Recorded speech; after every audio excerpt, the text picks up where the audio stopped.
Yeah. Makinig kayo lahat. Let's go. Sa mundo ng rules at regulation, isa na nilito bawat generation. Ligat sa papel pero bad sa konsent. Ligat sa papel pero bad sa konsent. Siguro sa kanyang speed, sa dami ng pags parang nawawala. Kung ano ang tama o mali sa mata, kaya bawat desisyon dapat pag-isipan.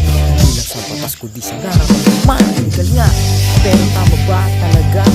Kung mali sa puso bakit magagawa? Hindi lahat ng ligal ay tama sa mata. Realidad pa rin sa ang tunay na tama. May mga bagay na pinapayagan ng papel, pero sa konsensya mo ay parang may rebel. Kaya wag pa sumunod sa nakasanayan. Siguro tama ang pinaglalaban. Sa ating buhay ng bata sa pasihan, kasi konsensya ang tunay na sandigan. Legal man ang moral, isipin mo mabuti kung ano ang tama para sa sarili. Sa bawat galaw, sa bawat desisyon, bilang utang pati puso ang gamitin mo. Kahit anong sabihin mo dahil sa mali, sarili iskipan ang panigigan mo.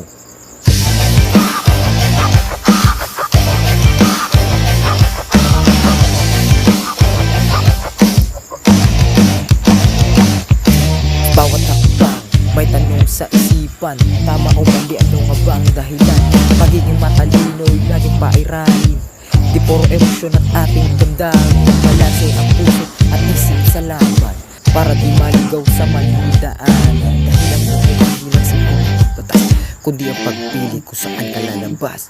Di lahat ng tama ay nasa likod, minsan nasa sa pinapakitang protokol. Kahit legal kung magsasaktan na rin mo ang sarili mo, dapat pa bang pagtuloy yan? Sa mundo puno